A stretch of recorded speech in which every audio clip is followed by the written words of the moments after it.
Well, firstly, I'd like to say that Jim Dalrymple copied me. Don't know if everyone caught the news, but Dave and I sold the Mac Observer.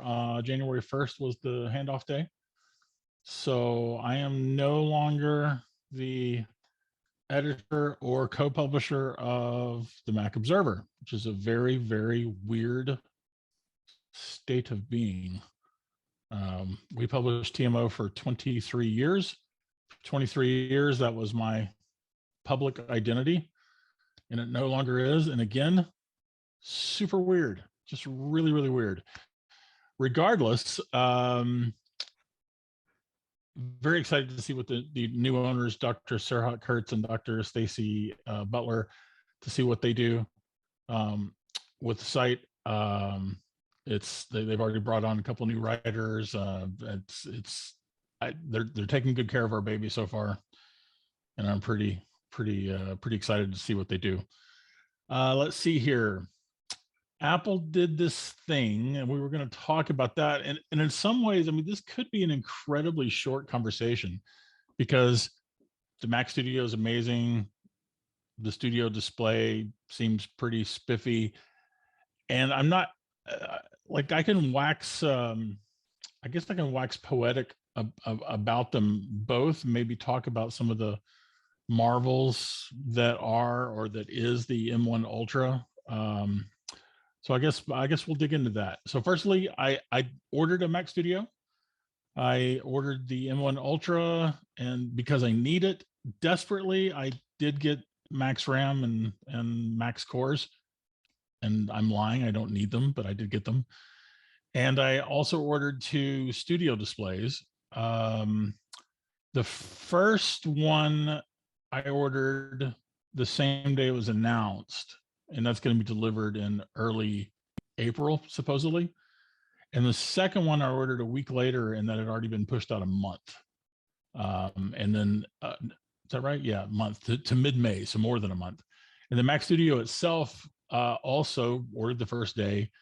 My particular configuration has a early mid-May delivery date. So I'm pretty excited about those. And I'm replacing a 27-inch iMac. Like Linda, I've been waiting for a new 27-inch iMac, and was hoping against hope that we would get some sort of M-based 27-inch iMac. But frankly, the Studio is everything that I could have wanted in a Mac. And I think my only disappointment personally was that I had hoped that the 27-inch iMac would be replaced with something like a 29-inch iMac, or maybe even like a 30 or 31-inch iMac, something like that. We'd heard rumors occasionally that could be a thing, but it seems like Apple decided to just replace it entirely with the Mac Studio and the Studio Display. And to that point, it's really interesting that Apple is back in the display business after bizarrely exiting the display business several years ago. It never made any sense that they did so. I'm glad to see them back. And the Studio Display itself is a really, really interesting device. For instance, one of the stories that came out this week is that it has 64 gigs of RAM in the display, and storage. I'm sorry, 64 gigs of storage, and 2 gigs of that storage is used theoretically with software and drivers, leaving 62 gigs unused. So it's rather interesting. It'll be interesting to see if Apple does anything with it. I saw some commentary actually on TMO. Someone on TMO said something about how maybe it could be turned into a standalone iOS display, which it can't, because unless Apple has buried some sort of touch interface or touch receptors on the screen, it can't really. I mean, I guess it could run iOS. I don't know what Apple would do with that. It is an interesting idea. It has an A13 processor. It's got like the same processor as the iPhone 11, I think. And running a display and it has this 64 gigs of storage. I'm not really sure what Apple is planning, but it does seem like there is room to do more with this thing than what Apple has so far showed us. The display itself, being a 5K display with all the ports, is super powerful. It's aimed at prosumers. I don't know how many folks. The Mac Studio is more Mac than most people need. It's more Mac than I need. I got it because I could, not because I needed it. And it is absolutely and positively what creative pros have been looking for and waiting for. And I think the display itself is also the kind of display that prosumers, creative pros, have been looking for. The kind of power that it comes with is both with the M1 Max and let alone the M1 Ultra, which is two M1 Max MAX processors sort of stuck together with the technology that Apple, homegrown technology called Ultra Fusion, that allows Apple to connect these two processors much faster than two processors are normally connected, which is across a motherboard. These are connected essentially internally, and allows for a lot more data to be going back and forth, and it essentially allows both processors to be seen as one processor with 20 cores instead of two processors with 10 cores each. So this thing should be fast. Now, so far, the benchmarks have told us that they are in fact fast, although I would add that Apple kind of did a thing that Apple does and doesn't ever seem to learn from, and that's make boasts that don't stand up to real world scrutiny. Apple claimed that that it was basically running faster than like the highest end discrete GPUs. That's the graphics processing on it. And certainly the M1 Ultra can do some amazing things graphics wise, but Apple compared it to the NVIDIA RTX 3090, which is a popular, very powerful NVIDIA graphics card. And the thing is that when this thing got into the hands of reviewers and people who could run benchmarks and do testing, those claims were not borne out by that testing. So why Apple would bother to make that kind of claim just is a self-inflicted wound. I mean, don't get me wrong, most consumers, most of us, even, you know, people who were like really into Apple, most of us aren't going to care. Consumers aren't going to notice. But for, you know, the gearheads and the people who are actually looking at the highest technical aspects of a computer, Apple's claims aren't borne out. And I don't understand why. I don't understand why Apple would do that. I mean, it's Apple could test these things themselves. They had to know that what they were saying wasn't exactly true. So I don't understand the rationalization for doing so. I don't understand the purpose of doing so. And I don't understand why Apple repeatedly does this sort of thing to itself. Now, one thing that is true that Apple claimed is that its GPU has a lot of power while consuming very little power. And that Apple has been very, very concerned about power consumption in its devices. That is one of the things that drove the development of Apple Silicon in the first place. And I am, so far, it seems like all the testing has borne that out.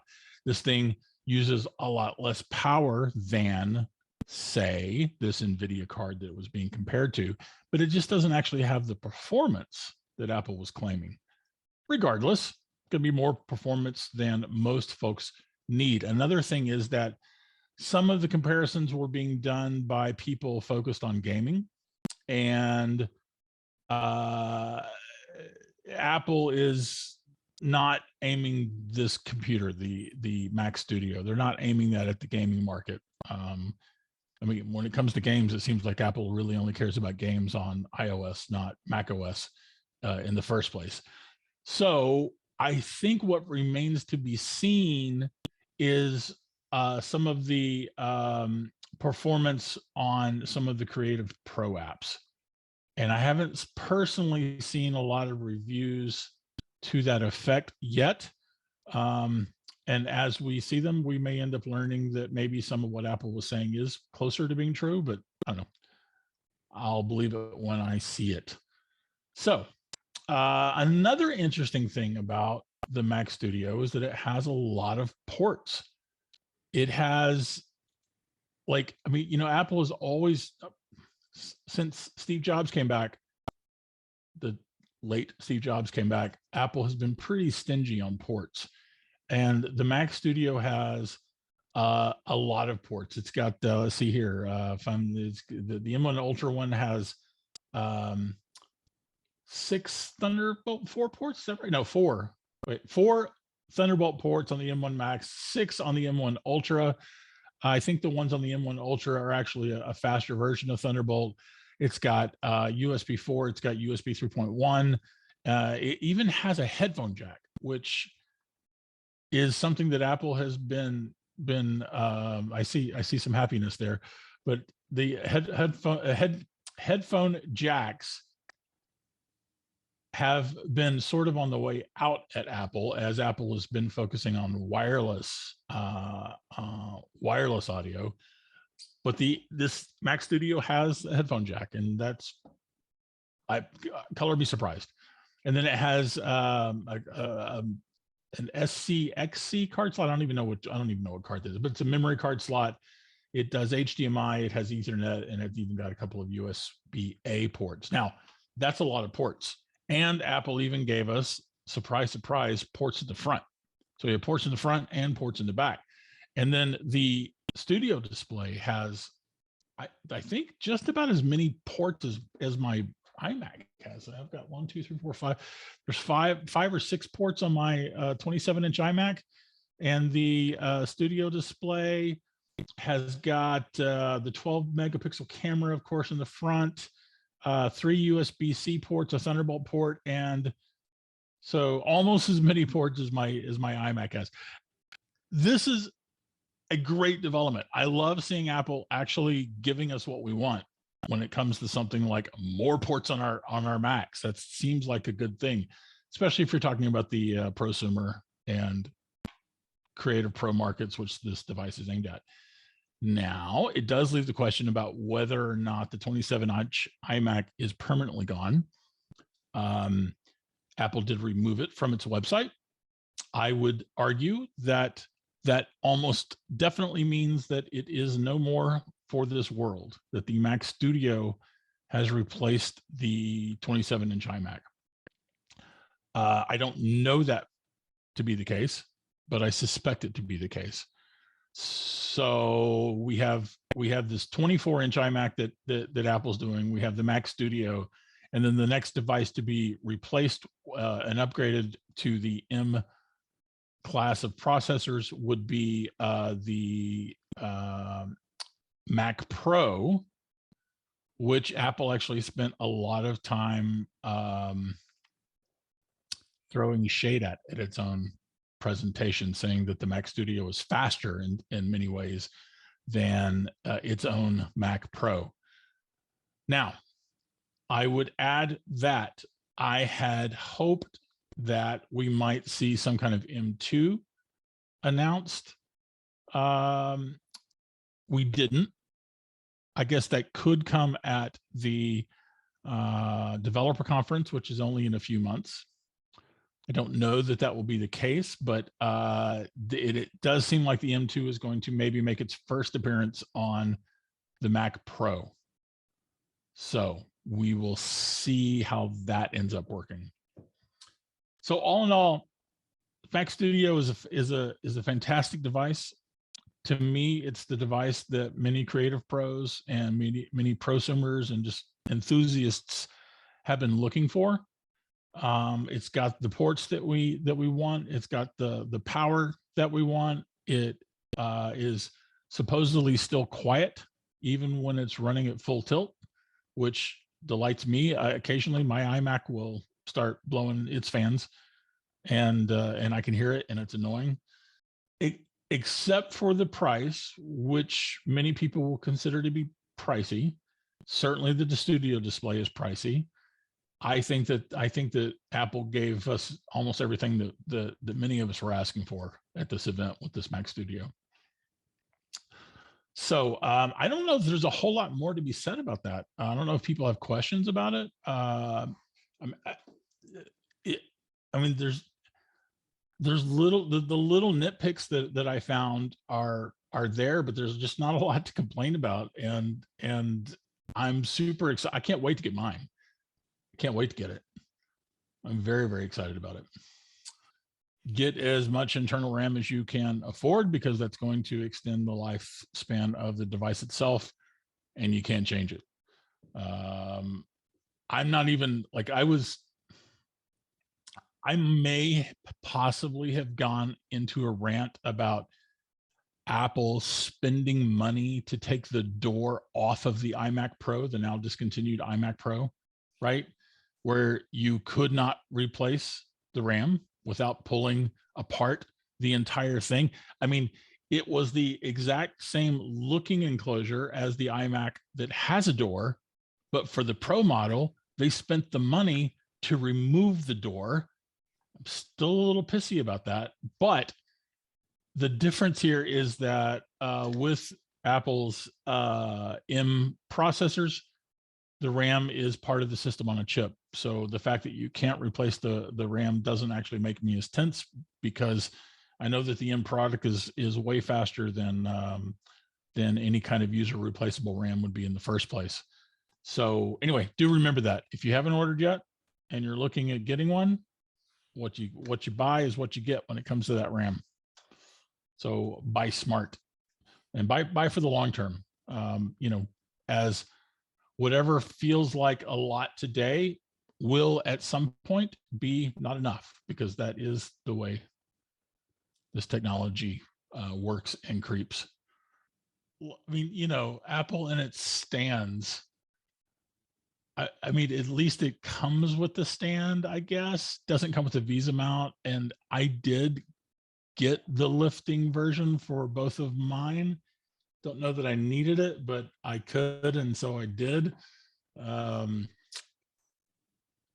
I don't know if I should really poke too much fun at Apple for doing that, considering the fact that they got me to buy into it. But there you have it. Right now, Apple's Mac lineup is just outstanding. It is amazing to me what Apple has done with its M processors, and how Apple is, if not the performance leader in desktop computing, certainly a performance contender. And, you know, like, all of us are obviously old enough to remember Apple being on the defensive when it came to power. You know, going back to the Power PC days, and the battles between Power PC and Intel's processing power, and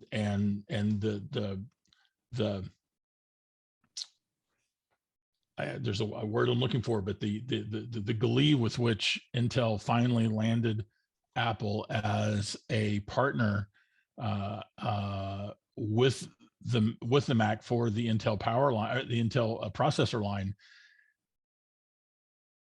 And Intel didn't deliver on power consumption, and Apple decided to beat Intel, and they did. But they're not just beating Intel, they're beating Samsung, they're beating Qualcomm, they're beating everybody in terms of performance. And that is just fascinating to me.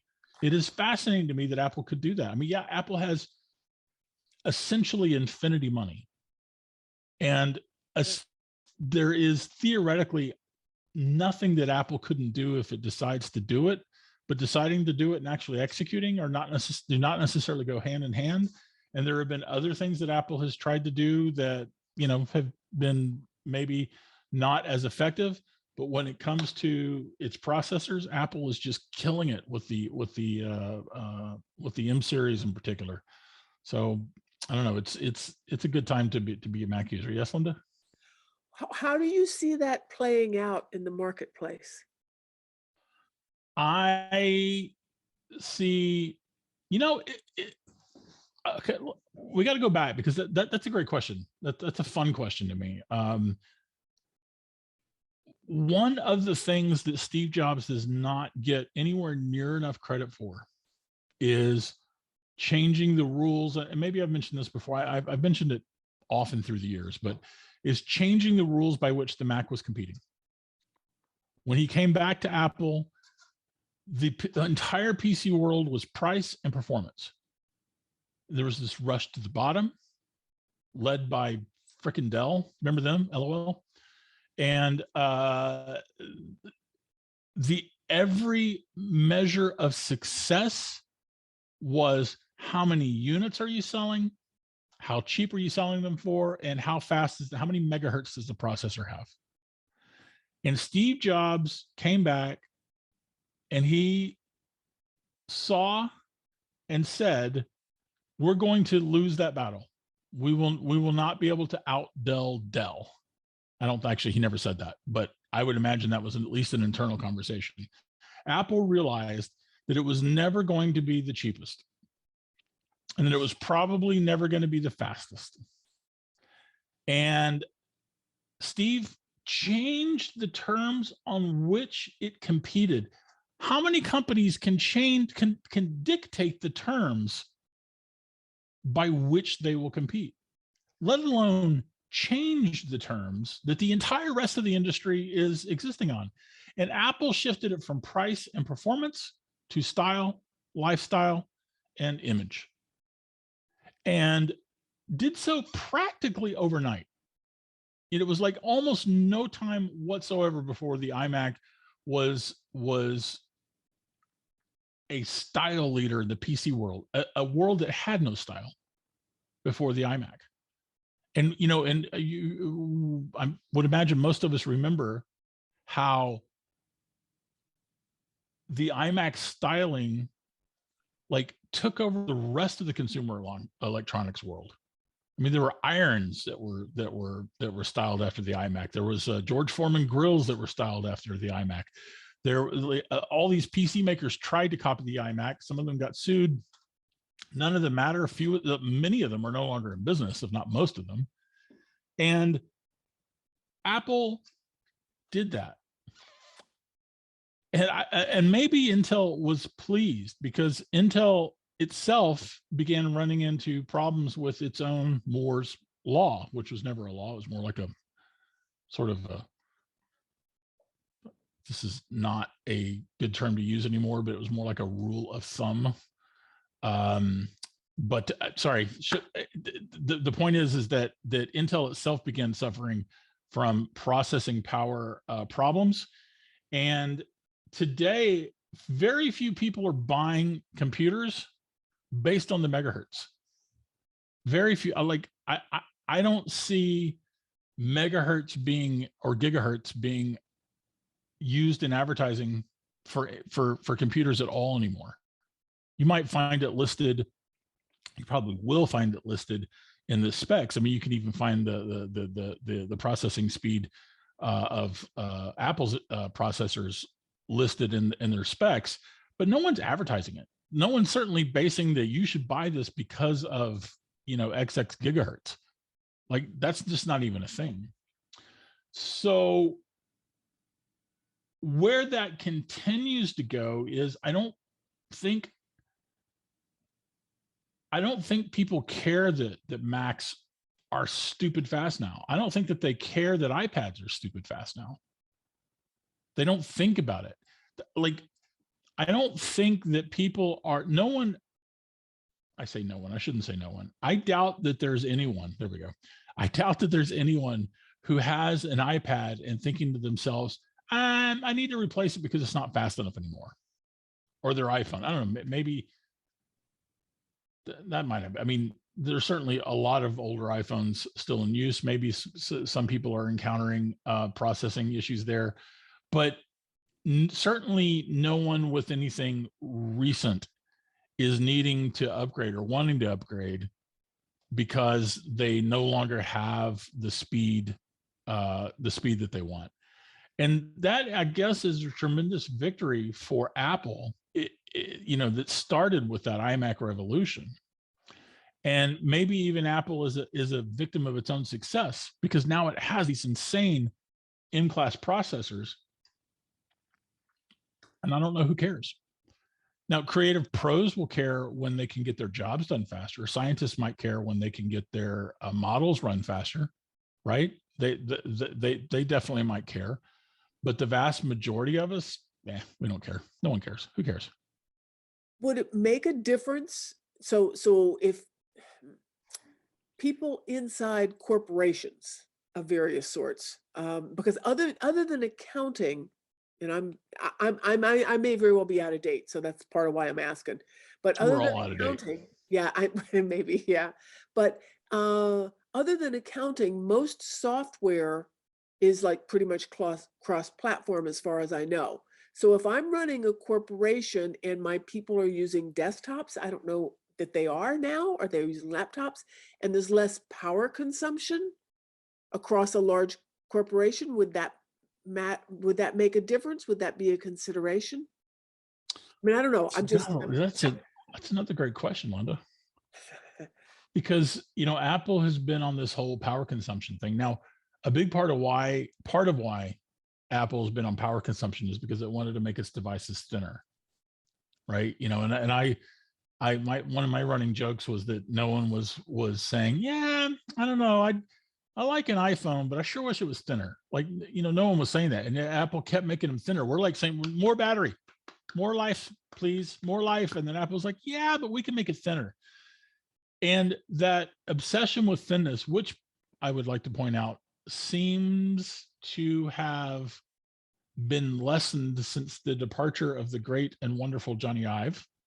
I would even hazard that available evidence is that he was driving the obsession for thinness. Could be wrong about that, but that's what it seems like to me. But that was why Apple was pushing power consumption so much, is because it wanted to make its devices thinner. With the Mac, maybe with the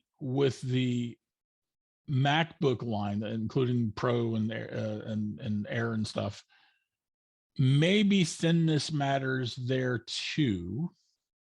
Certainly battery life still matters, but the point is that Apple wasn't pushing power consumption because people were concerned about their electricity bill. What we haven't seen, though, we haven't seen Apple saying, if you have 100 Mac Studios or Mac Minis or Mac iMacs, you're going to be drawing this much power compared to 100 PCs, which draw this much power, and that's a savings of X amount per year. Low power has been driven by aesthetics and battery life. It has not been driven by a desire to actually save on electricity consumed at the wall. We haven't seen Apple making that case. At least I haven't seen any reports of Apple making that case to corporate buyers. It would be interesting if it is, but maybe the dollars and cents actually just don't even matter that much. I haven't done the math. Has anyone thought about that math? What is consuming 200 watts of power? What is that on an annualized basis? It seems like if Apple could make the case that that buying and running a Mac is cost X dollars less than buying and running a PC, you would think that they would make that argument. And Apple also has not made a big public case about all the work it's done to affect what goes into the water and how much water is used by its third-party third-party operations partners, the supply chain that it uses. Apple has done a whole lot to make sure that a lot of their different companies are exceeding the environmental regulations of whatever local government that they're dealing with. And Apple does this, but doesn't make a big deal about it. And which I wish that they would. And I wish that they would maybe, all right, so I haven't done that math either. I don't know how much less it costs to be running a Mac power-wise. If it is at all meaningful, I would love to see Apple actually start making that case, because it's something that my dog's very excited about, and it's something that that the competition is not going to be able to touch for a while. If ever, Apple's just so far ahead of everybody else in terms of this. But it's interesting that the mainstream media is clearly not paying attention to this. The tech media is not paying attention to this. It feels like no one cares, right? Like I said, all of in that power consumption has been driven by aesthetics and battery life. No one, until this conversation, I don't know if you can tell by the way I'm talking, right? I'm thinking out loud, right? And because I have not thought about this issue before, and this is something that I care about, and we're not seeing any kind of discussion out there along these lines, and it would be fantastic if that changed. And I would imagine that Apple is probably the only party that could actually drive that, but maybe consumers just don't care. That's power. That's when's the last time you ever thought about what it costs for you to plug your Mac in or your MacBook? I got to charge my MacBook. Have you ever thought about how many tens of cents it's going to cost you to charge your MacBook today? Has anyone here thought about that? I know that I have not thought about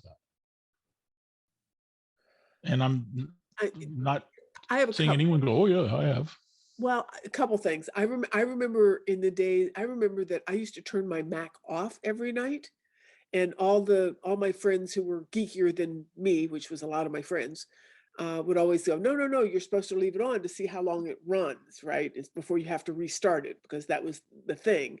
And I used to say, but I'm using electricity by running it overnight. They'd go, that amount of electricity is minuscule. Well, it's still minuscule over years. It should add up, was my thinking, but I was brought up by a Depression era mom, so that may be part of it. But that to the side for a moment.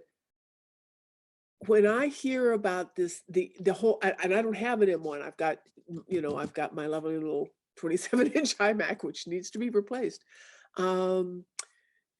I keep hearing about how much better and how amazed a lot of people are by the whole M series chip, Macs, all of them.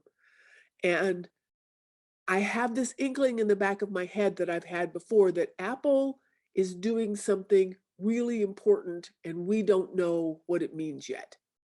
And that's why I'm kind of fishing around going, well, what difference is it going to make in the market overall? Have we gone so much towards iOS devices or Android devices that it doesn't matter what happens in the computer space anymore? Or how is it important for corporations or for, it's kind of obvious that, the studio is going to be important to the creative pro market. That's always been a big market for Apple forever. So that makes sense. But I keep looking for, it's like there's some ball that's going to drop. I don't know. That's the inkling that I have, Brian, and you're one of the best people I know that has, that thinks along those lines. So that's why I'm asking. It's like, what am I missing here? Something is missing yet. Yeah. I think there's probably a lot that we're not seeing. I don't know if we're so much missing it as not seeing it. And I think there's a subtle difference between the two. Go back to when Apple was talking about privacy, and Tim Cook saying several times over 2 or 3 years that he believes that privacy will someday become a competitive advantage. Well, when's the last time you heard Tim say that? Now, admittedly, when's the last time Tim gave an interview? And most of those questions have come out when he did interviews. But he hasn't been on a stage because there haven't really been any staged events for a while. And Apple has not been talking about the importance of privacy. It seems like that left the public stage at some point. And Apple has never made that Apple has talked a lot about how much less power its devices consume. But again, they've never talked about it from this standpoint of what that means to the environment or what it costs.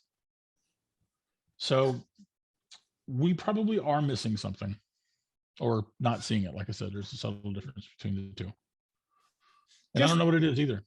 Just so you know, Brian, because I don't know if you've got the chat thing open, one of our folks, Dan, has added a link to an Ars article that says that the Mac Studio is far better for the climate than the iMac Pro, even with the display. Beautiful, Dan. And then he's got, but according to Apple's environmental reports, the combination of a Mac Studio and Studio Display produces nearly 50% fewer carbon emissions over its lifetime than an iMac Pro. So it's a very specific comparison. Yeah. And then Kenji has written IT energy management or green IT is the analysis and management of energy demand within the information technology department in any organization. IT energy demand accounts for approximately 2% of the global CO2 emissions, approximately the same level as aviation, and represents over 10% of all the global energy consumption. Over 50% of the aviation's energy consumption. IT can account for 25% of a modern office building's energy cost. So it may be just that it's not out there, I mean, other than what we see here. I would imagine a lot of those IT costs are going to be server room related. Point. Maybe not though. I don't. There are a lot of computers sitting on a lot of desks, so I may be talking out of my nether regions when I say that. Apple sticking the M1 into the iPad Air was fascinating. I just recently bought an iPad mini. I've got an iPad Pro that I love and spend way too much time on, and I needed a second iPad for whatever reason, and there was a delay on the Airs. It turned out because Apple was about to replace them. I would have gotten the iPad Air with an M1 for sure. The iPad Pro with the M1 is just ridiculously fast, and it's going to probably be useful for as long as it takes me to crack the screen. So however long that's going to be. The iPad Air having the M1 is really, really interesting. Now, Apple does have this artificial barrier by limiting the storage in the iPad Air. So if you need more storage, you're gonna have to get the Pro.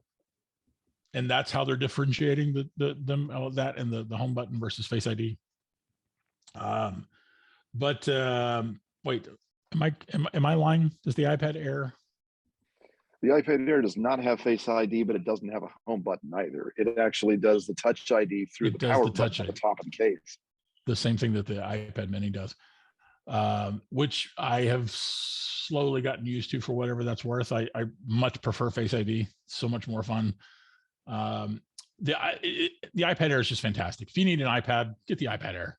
It's going to be great. It's just absolutely going to be great. The iPad Mini, the current iPad Mini is also quite fast. It's not obviously as fast as the one with the M1, but Apple sticking a desktop class processor into these little iPads is fascinating, and it is going to deliver way more power than anyone. Like the only people that could possibly use all that power are people who are doing video effects processing, people who were doing one of the reviews I read about the Mac Studio was someone talking about using a brush in Photoshop, which I am not an expert in. And they were saying that that using that brush has never been real time on any computer. Right? It's like you apply the brush and then you wait for the processing to affect everything, and then whatever you just brushed with this Photoshop brush, then you'll see it. With the M1 Ultra Mac Studio, they said that it was like doing it in real time, as if you were actually painting on a canvas, and they were just blown away by that. People that are doing that kind of art on an iPad, especially the iPad Pro, especially like the larger, the 12 inch, 12.9 inch iPad Pro, people who are doing lots of video editing and video effects, those folks are going to use all that power. The rest of us ain't. It's just icing on the pretty powerful cake that you're holding in your hands, that like is, I don't know, orders of magnitude more power than got us to the moon, that sort of thing. Conceivably, we might be using that much power for VR purposes. That is a fair point. I wonder, Charles, how, like with Apple's theoretically impending AR goggles, which may or may not be a thing and may or may not hit the market, I'm wondering how much of that processing can be offloaded, considering the fact that the data needs to travel up to the device that's actually showing you the stuff. Like, it seems like there's got to be a lot of processing power on these goggles, as opposed to necessarily on the iPad. But what do I know? That's true. That could be, I guess, to your point, that could be a place where M1 power will be appreciated, used, and utilized. Yeah. There were advertisements, I believe, even last year, where Apple was showing analysis of golf swings, basketball moves, and so forth using the iPad in real time. So I have to imagine that was an iPad Pro then, and it could easily be done with an iPad Air now. It could, yeah. It could. I guess depending on how much storage you needed for something like that. But yeah. Yeah, it is a good time to be a fan of tech. Right? I mean, like, there's just so much that we take for granted. There's so much that we don't even think about. Like, I mean, we're walking around with so much power in our hands, so much power sitting on our desks, and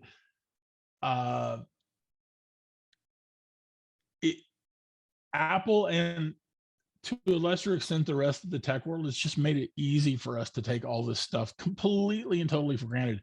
Young people, like, there's just no way that young people are thinking about any of these things. They just, I mean, and why should they? Why should they care? It's just, it's just that you just go down the store and you buy it. Who cares? Right? So I don't know. It is an interesting time. It is an interesting time to be alive. And I am well aware that there are certainly negative aspects of how technology is used and abused, and especially for manipulation, misinformation, and misdirection by nefarious groups, organizations, individuals. Right? That is all true, but there is a lot of other stuff that's just amazing that we're just all walking around with, and it's just fantastic. Any other thoughts or questions about anything? I got a question. Sure. How come Apple hasn't really gone into what I call the commercial field in the science business? Like I used to install and maintain mass spectrometers, and I could see where Apple could have a real nice input device and also one that does the computing, because they didn't have the networking and all that kind of stuff when they first started. But when they went to the networking, I could not understand why the companies stay to Windows 11 and all of this kind of stuff rather than going to Apple and the power that it's got. You know, Well, that's a great let's see this. question.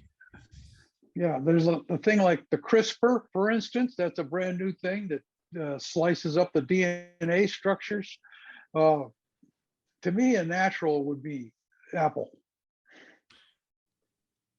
Apple used to put, do y'all know John Martellaro that wrote for me for years at the Mac Observer? And he may be coming back again soon. I hope so. He had to take a couple of years off for some medical issues. He worked at Apple as a salesperson for the science world. And at that time, Apple used to seemingly care a lot about the science markets. And that was many, many years ago. And it seems like Apple has cared about as much for the science markets in recent years as it has about the corporate market, which is not very much at all. So with Unix still underlying Mac OS, to your point, Apple and Mac and science should go hand in hand.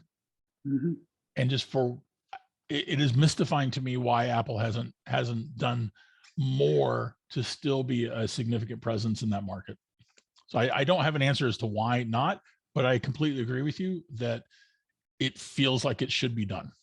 Yep. Yeah.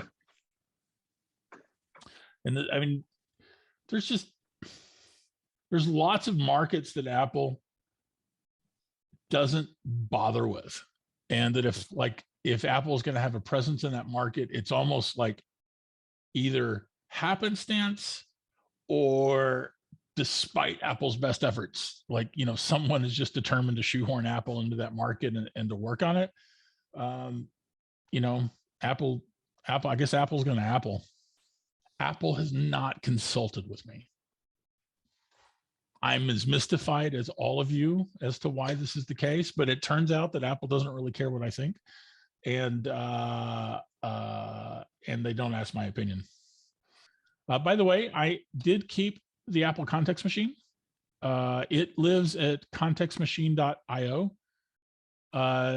Jeff Gamet and I are partners officially again, as opposed to him just being my most frequent guest. And we rebranded it as the Context Machine because we will be talking about stuff that is not necessarily Apple specific, but, you know, we're still Apple guys. So there's going to continue to be a lot of Apple content there. But, you know, we're planning an episode talking about the Antikythera device, for instance, or the Antikythera mechanism, which I can't wait to talk about, but that's not really in the Apple world since it, you know, went down in a shipwreck 2,000 years ago. But the point is that contextmachine.io is where you'll find the Context Machine. Jeff Gamet and I are doing it. It is going up weekly, and I'm excited to continue that show. That's my pimping. That's available as the Context Machine on any of the, like, Overcast and Downcast, any of the podcasts. Yeah, it's actually still going through TMO, and it probably will for this week. And then hopefully next week it'll live only at contextmachine.io. But Dr. Kurtz was kind enough to let us continue publishing while we actually get everything transitioned over. Right. And also for those who listen to the Mac Geek Gab, if you didn't know, Dave is keeping the Mac Geek Gab, so that's going to continue and will live at and is living at macgeekgab.com. My goal is to be able to write fiction full time. I've been, for those who've been following along at home, I finished my first novel a while ago. Haven't actually actively shopped it out during most of the pandemic because everybody and their brother was finishing novels during the pandemic.